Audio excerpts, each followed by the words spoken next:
Ngara numida weram phongkhiba panam pause degi marueba pau khara khangasaraka miyamda khudo tamjage India amadi Pakistan maida khanarakle paharagam tele attack matung India nasu Pakistan nasu amana amagi mathakta athingba kaya thamnakre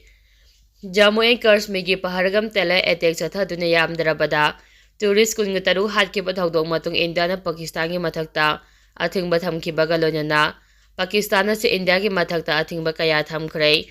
Charakside India na terrorist khudimak masak khangdokpaga loinana makhoigi khungul liduna makhoibu charak pikani makhoida natana makhoigi matungda lepleba khudimaksu charak pikani haina Prime Minister Narendra Modi na phongdokkhre paharagam telai attack matung Ministry of Home Affairs na India masasing Pakistan na chatanaba pautak pikhibaga loinana Pakistan National singda piramba visa service ngasidagi suspend tawbaga loinana India da lariba Pakistan masa khudimak April 18 ta makhoigi visa kaktringai India thadoknabasu khangankhrei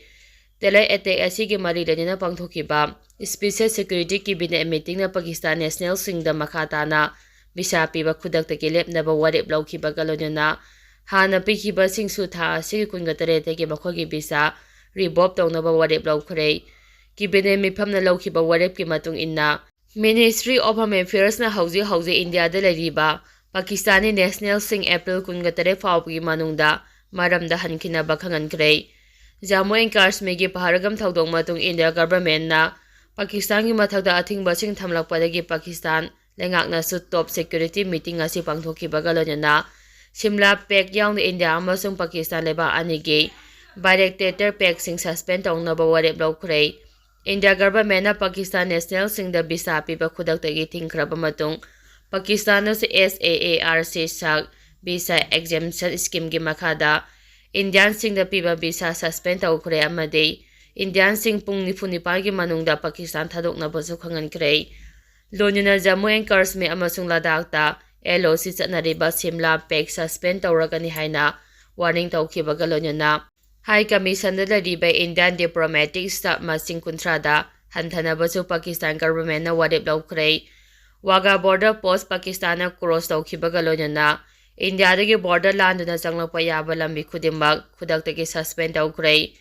Pakistan airspace ta India gi airline changlakpada khudaktagi athingba thamkhrei India ga puna paikhaminaba trai khudimak khudaktagi suspend tawkhrei Pakistan gi statement amagi matung inna sovereignty amadi territory integrity ngangnaba Pakistan Armed Force na sem thaba loibaga loinana Kanagumba amatana Pakistan gi sovereignty, security, dignity amadi makhoigi haksingda khuthingjilakpasu yaroi hairei nakal amaramda Jammu and Kashmir gi pahargam da telai attack chathaduna tourist kungataru hatkiba thodok Prime Minister Narendra Modi na akamamongda condemn tawbaga loinana India na terrorist khudima masak khangnokpaga loinana makhoibo chapchaba cherak pikani haina ngasi Bihar da pangthokpa miyam tinba mifam amada phongdokhrei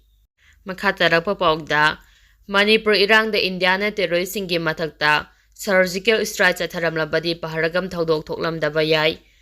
Manipur da thokliba Erang asida India lengangna mangjongnana terrorist singi mathakta surgical strike chatharamlabadi Jammu and Kashmir gi paharagam na chathariba terror attack asi thoklamdaba yai haina Rashtriya Sabha Party Sangidan ki National President Sahon Giri na phongdokhrei Rashtriya Sabha Party Sangidan na Manipur gi phibam amade terror drugs infiltration pre Bharat India hariba hiramasida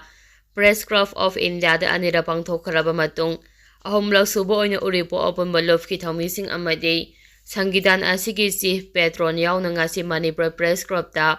pangthokhiba paugi mifam amada Sangidan asigi National President Sahon Giri na mathaki wafam asi phongdoraduna mahakna hai Manipur da kuki terrorist na chathariba telagi thaba ase loisinaba India government na makhoigi mathakta surgical strike chathagadabane mahakna makataraduna Islam gi mingda lairiba extremist group khara na Muslim community singi mingcha thianaba hotnari matawasumna kuki terrorist khara na Manipur da lairiba kuki community khudimapу mingcha thianaba hotnari maram asina Manipur da separate administration taliba amade lamdam asida tangdulai taba nungsi janaba puraknaba santiki wari sanabada yadriba singi mathakta India lengangna chapchaba action lokhafam thoe Meetei community na masabang ngakthok chanaba pairama khulai sing ꯂꯩꯉꯥꯛꯇ surrender ꯇꯧꯅꯕ ꯈꯪꯍꯟꯈꯤꯕꯒꯤ ꯃꯇꯨꯡ ꯏꯟꯅ surrender ꯇꯧꯈ꯭ꯔꯦ꯫ ꯑꯗꯨꯕꯨ ꯆꯤꯡꯒꯤ ꯂꯝꯗ ꯑꯐꯕ ꯃꯈꯜꯒꯤ ꯈꯨꯠꯂꯥꯏꯁꯤꯡ ꯄꯥꯏꯔꯤꯕ ꯃꯈꯩ ꯏꯔꯥꯡ ꯃꯈꯥ ꯇꯥꯅ ꯊꯣꯛꯅꯕꯒꯤ ꯃꯆꯥꯛ ꯑꯃ ꯑꯣꯏ ꯑꯃꯗꯤ ꯃꯁꯤꯅ ꯋꯥꯔꯣꯏꯁꯤꯟ ꯑꯃ ꯄꯨꯔꯛꯅꯕ ꯍꯣꯠꯅꯕꯗ ꯈꯨꯔꯧ ꯊꯥꯡꯒꯅꯤ ꯍꯥꯏꯈꯤ꯫ ꯃꯅꯤꯄꯨꯔꯗ NLC ꯆꯠꯅꯍꯟꯗꯨꯅ ꯏꯂꯤꯒꯦꯜ ꯏꯃꯤꯒ꯭ꯔꯦꯟꯠꯁꯤꯡ ꯈꯪꯗꯣꯛꯅꯕ ꯍꯣꯠꯅꯕ꯫ ꯁ꯭ꯇꯦꯠ ꯑꯁꯤꯒꯤ ꯍꯥꯏꯋꯦꯁꯤꯡ ꯑꯁꯤ ꯂꯝꯗꯝ ꯑꯁꯤꯒꯤ ꯂꯩꯔꯤꯕ ꯐꯨꯔꯨꯞꯁꯤꯡꯒꯤꯗꯃꯛ ꯍꯥꯡꯗꯣꯛꯄꯒ ꯂꯣꯏꯅꯅ ꯂꯥꯟꯖꯦꯟꯅꯔꯤꯕꯁꯤꯡ ꯃꯌꯨꯝꯗ ꯍꯟꯖꯤꯜꯍꯟꯅꯕ ꯆꯞ ꯆꯥꯕ ꯊꯕꯛ ꯄꯥꯏꯈꯠꯄꯒꯤ ꯋꯥꯐꯝꯁꯤꯡ ꯌꯥꯎꯕ ꯃꯦꯃꯣꯔꯦꯟꯗꯝ ꯑꯃ ꯍꯌꯦꯡ ꯃꯅꯤꯄꯨꯔꯒꯤ ꯒꯕꯔꯅꯔ ꯑꯖꯌ ꯀꯨꯃꯥꯔ ꯕꯥꯂꯥ ꯎꯅꯗꯨꯅ ꯄꯤꯁꯤꯜꯂꯛꯀꯅꯤ ꯍꯥꯏꯅꯁꯨ ꯁꯥꯍꯣꯟ ꯒꯤꯔꯤꯅ ꯃꯈꯥ ꯇꯥꯅ ꯐꯣꯡꯗꯣꯛꯈꯤ꯫ ꯃꯈꯥ ꯇꯥꯔꯛꯄ ꯄꯥꯎꯗ ꯄꯍꯜꯒꯝ ꯑꯦꯇꯦꯛ ꯌꯥꯅꯤꯡꯗꯕ ꯐꯣꯡꯗꯣꯛꯇꯨꯅ ꯀꯪꯒ꯭ꯔꯦꯁꯅ ꯏꯝꯐꯥꯜꯗ ꯈꯣꯡꯖꯪ ꯆꯪꯁꯤꯟꯈ꯭ꯔꯦ꯫ ꯊꯥ ꯑꯁꯤꯒꯤ ꯆꯩꯆꯠ 22ꯗ ꯖꯝꯃꯨ ꯑꯦꯟ ꯀꯁꯃꯤꯔꯒꯤ ꯄꯍꯜꯒꯝꯗ ꯈꯪꯍꯧꯗꯅ ꯇꯦꯔꯣꯔꯤꯁꯁꯤꯡꯅ ꯑꯦꯇꯦꯛ ꯆꯠꯊꯗꯨꯅ ꯂꯝ ꯀꯣꯏꯕ ꯂꯥꯛꯄ ꯃꯤꯑꯣꯏ 23 ꯍꯥꯠꯈꯤꯕꯒꯤ ꯊꯧꯗꯣꯛ ꯑꯗꯨꯕꯨ ꯌꯥꯅꯤꯡꯗꯕ ꯐꯣꯡꯗꯣꯛꯇꯨꯅ ꯑꯣꯜ ꯏꯟꯗꯤꯌꯥ ꯌꯨꯊ ꯀꯪꯒ꯭ꯔꯦꯁ ꯑꯃꯗꯤ ꯃꯅꯤꯄꯨꯔ ꯁ꯭ꯇꯦꯠ ꯌꯨꯊ ꯀꯪꯒ꯭ꯔꯦꯁꯅ BT ꯔꯣꯗꯇ ꯂꯩꯕ ꯀꯪꯒ꯭ꯔꯦꯁ ꯚꯕꯟ ꯃꯃꯥꯡꯗ ꯈꯣꯡꯖꯪ ꯆꯪꯁꯤꯟꯈ꯭ꯔꯦ꯫ ꯄ꯭ꯔꯣꯇꯦꯁ ꯑꯁꯤꯗ ꯁꯔꯨꯛ ꯌꯥꯗꯨꯅ ꯑꯣꯜ ꯏꯟꯗꯤꯌꯥ ꯌꯨꯊ ꯀꯪꯒ꯭ꯔꯦꯁꯀꯤ ꯖꯦꯅꯔꯦꯜ ꯁꯦꯀ꯭ꯔꯦꯇꯔꯤ ꯑꯣꯏꯕꯗ ꯅꯠꯇꯅ ꯃꯅꯤꯄꯨꯔꯒꯤ ꯏꯟꯆꯥꯔꯖ ꯑꯣꯏꯔꯤꯕ ꯁꯔꯤꯐꯥ ꯔꯍꯃꯟꯅ ꯐꯣꯡꯗꯣꯔꯛꯄꯗ ꯊꯥ ꯑꯁꯤꯒꯤ 22ꯗ ꯖꯝꯃꯨ ꯀꯁꯃꯤꯔꯒꯤ ꯄꯍꯜꯒꯝꯗ ꯊꯣꯛꯈꯤꯕ ꯇꯦꯔꯔ ꯑꯦꯇꯦꯛ ꯑꯁꯤꯗ ꯆꯝꯖꯔꯕ ꯃꯤꯑꯣꯏ ꯀꯌꯥ ꯍꯥꯠꯈ꯭ꯔꯦ꯫ ꯃꯁꯤꯒꯨꯝꯕ ꯊꯧꯑꯣꯡ ꯆꯠꯊꯔꯛꯂꯤꯕ ꯑꯁꯤ ꯀꯪꯒ꯭ꯔꯦꯁ ꯄꯥꯔꯇꯤꯒꯤ ꯃꯥꯏꯀꯩꯗꯒꯤ ꯑꯀꯟꯕ ꯃꯑꯣꯡꯗ ꯀꯟꯗꯦꯝ ꯇꯧꯏ꯫ ꯇꯦꯔꯣꯔꯤꯁꯁꯤꯡ ꯑꯁꯤ ꯀꯗꯥꯏꯗꯒꯤ ꯂꯥꯛꯄꯅꯣ, ꯃꯈꯣꯏꯕꯨ ꯀꯅꯥꯅ ꯁ꯭ꯄꯣꯟꯁꯔ ꯇꯧꯔꯤꯕꯅꯣ ꯍꯥꯏꯕꯗꯨ ꯃꯤꯌꯥꯝꯗ ꯈꯪꯍꯜꯂꯨ꯫ ꯄꯍꯜꯒꯝ ꯍꯥꯏꯔꯤꯕ ꯑꯦꯔꯤꯌꯥ ꯑꯁꯤ ꯏꯟꯗꯤꯌꯥꯒꯤ ꯕꯣꯔꯗꯔꯗꯒꯤ ꯌꯥꯝꯅꯁꯨ ꯂꯥꯞꯂꯤ꯫ ꯃꯈꯣꯏꯅ ꯃꯇꯧ ꯀꯔꯝꯅ ꯌꯥꯝꯅ ꯂꯥꯏꯅ ꯆꯪꯂꯛꯂꯤꯕꯅꯣ ꯍꯥꯏꯕꯁꯤ ꯌꯥꯝꯅ ꯆꯃꯝꯅꯩ꯫ ꯃꯁꯤꯅ ꯇꯥꯛꯄꯗꯤ ꯑꯦꯔꯤꯌꯥ ꯑꯗꯨꯒꯤ ꯃꯤꯌꯥꯝꯅ ꯑꯃꯗꯤ ꯒꯚꯔꯟꯃꯦꯟꯠ ꯏꯟꯚꯣꯜꯕ ꯇꯧꯏ ꯇꯥꯛꯄꯅꯤ ꯍꯥꯏꯅ ꯐꯣꯡꯗꯣꯛꯈꯤ꯫ ꯖꯝꯃꯨ ꯑꯦꯟ ꯀꯁꯃꯤꯔ ꯑꯁꯤ ꯌꯨꯅꯤꯌꯟ ꯇꯦꯔꯤꯇꯣꯔꯤ UTꯅꯤ ꯑꯗꯨꯕꯨ ꯇꯦꯔꯣꯔꯤꯁꯁꯤꯡꯅ ꯑꯦꯇꯦꯛ ꯇꯧꯔꯛꯂꯤꯕ ꯑꯁꯤꯅ ꯇꯥꯛꯄꯗꯤ ꯁꯦꯀ꯭ꯌꯨꯔꯤꯇꯤꯒꯤ ꯐꯤꯚꯝ ꯑꯁꯤ ꯐꯦꯜ ꯑꯣꯏꯔꯦ ꯇꯥꯛꯄꯅꯤ ꯍꯥꯏꯅ ꯐꯣꯡꯗꯣꯛꯈꯤ꯫ ꯌꯥꯝꯅ ꯄꯥꯡꯗꯕ ꯑꯃꯒꯤ ꯃꯑꯣꯡꯗ ꯃꯤꯑꯣꯏ ꯀꯌꯥ ꯍꯥꯠꯂꯤꯕ ꯑꯁꯤ ꯃꯇꯨꯡꯗ ꯑꯃꯨꯛ ꯍꯟꯅ ꯇꯧꯔꯛꯇꯅꯕ ꯂꯩꯉꯥꯛꯅ ꯑꯊꯨꯕ ꯃꯇꯝꯗ ꯑꯦꯛꯁꯟ ꯂꯧꯈꯠꯂꯨ꯫ BJPꯅ ꯂꯩꯕ ꯃꯐꯝ ꯈꯨꯗꯤꯡꯃꯛꯇ ꯑꯁꯤꯒꯨꯝꯕ ꯊꯧꯗꯣꯛ ꯀꯌꯥ ꯑꯃ ꯊꯣꯛꯂꯤ꯫ BJP ꯑꯁꯤ ꯆꯤꯟꯗ ꯆꯠꯄ ꯊꯕꯛ ꯑꯣꯏꯅ ꯇꯧꯗꯦ ꯍꯥꯏꯅ ꯄꯦꯟꯗꯕ ꯋꯥꯐꯝ ꯊꯝꯂꯛꯂꯤ꯫ ꯄ꯭ꯔꯣꯇꯦꯁ ꯑꯁꯤꯒ ꯃꯔꯤ ꯂꯩꯅꯅ ꯌꯨꯊ ꯀꯪꯒ꯭ꯔꯦꯁꯀꯤ ꯊꯧꯃꯤꯁꯤꯡꯅ ꯀꯪꯒ꯭ꯔꯦꯁ ꯚꯕꯟꯗꯒꯤ down down BJP, down down Modi, down down Amit Shah, we want justice, if bloodshed strike terror and its source ꯍꯥꯏꯅ ꯊꯥꯕ ꯄ꯭ꯂꯦꯀꯥꯔꯗꯁꯨ ꯁꯤꯖꯤꯟꯅꯈꯤꯕꯒ ꯂꯣꯏꯅꯅ ꯈꯣꯜꯂꯥꯎ ꯀꯌꯥꯁꯨ ꯂꯥꯎꯈꯤ꯫ ꯀꯪꯒ꯭ꯔꯦꯁ ꯚꯕꯟꯗꯒꯤ ꯈꯣꯡꯆꯠ ꯆꯠꯄ ꯍꯦꯛ ꯍꯧꯔꯛꯄꯒ ꯁꯤꯇꯤ ꯄꯨꯂꯤꯁ ꯑꯃꯁꯨꯡ IRBꯒꯤ ꯄꯔꯁꯣꯅꯦꯜꯁꯤꯡ ꯂꯥꯛꯇꯨꯅ ꯈꯣꯡꯖꯪ ꯑꯗꯨꯕꯨ ꯀꯪꯒ꯭ꯔꯦꯁ ꯚꯕꯟ ꯒꯦꯠꯇ ꯊꯤꯡꯈꯤ꯫ ꯂꯣꯏꯅꯅ ꯈꯣꯡꯖꯪꯂꯣꯏꯁꯤꯡ ꯑꯃꯗꯤ ꯁꯦꯀ꯭ꯌꯨꯔꯤꯇꯤ ꯐꯣꯔꯁꯀꯤ ꯃꯔꯛꯇ ꯃꯨꯛꯅꯈꯤ꯫ ꯑꯗꯨꯕꯨ ꯄꯨꯂꯤꯁꯀꯤ ꯃꯀꯣꯛ ꯊꯣꯡꯕꯁꯤꯡꯒ ꯈꯣꯡꯖꯪꯂꯣꯏꯁꯤꯡꯒꯒꯤ ꯃꯔꯛꯇ ꯋꯥꯔꯤ ꯁꯥꯅꯔꯕ ꯃꯇꯨꯡ ꯈꯣꯡꯖꯪꯂꯣꯏꯁꯤꯡ ꯑꯗꯨ ꯀꯪꯒ꯭ꯔꯦꯁ ꯚꯕꯟꯗ ꯑꯃꯨꯛ ꯍꯟꯖꯤꯟꯈꯤ꯫ ꯃꯈꯥ ꯇꯥꯔꯛꯄ ꯄꯥꯎꯗ ꯃꯅꯤꯄꯨꯔꯗ ꯊꯣꯛꯂꯤꯕ ꯏꯔꯥꯡ ꯑꯁꯤꯗ ꯃꯩꯇꯩꯕꯨ ꯇꯨꯝꯅ ꯍꯥꯠꯀꯅꯤ ꯍꯥꯏꯅ ꯂꯥꯎꯈꯤꯕ ꯀꯨꯀꯤ ꯃꯤꯂꯤꯇꯦꯟꯠ ꯃ꯭ꯌꯥꯟꯃꯥꯔꯗ ꯁꯤꯔꯦ꯫ ꯍꯧꯈꯤꯕ ꯆꯍꯤ 2023ꯒꯤ ꯃꯦ 3ꯗꯒꯤ ꯁ꯭ꯇꯦꯠ ꯑꯁꯤꯗ ꯆꯠꯊꯔꯛꯂꯤꯕ ꯀꯥꯡꯂꯨꯞꯀꯤ ꯏꯔꯥꯡ ꯑꯁꯤꯗ ꯃꯩꯇꯩꯕꯨ ꯇꯨꯝꯅ ꯍꯥꯠꯀꯅꯤ ꯍꯥꯏꯅ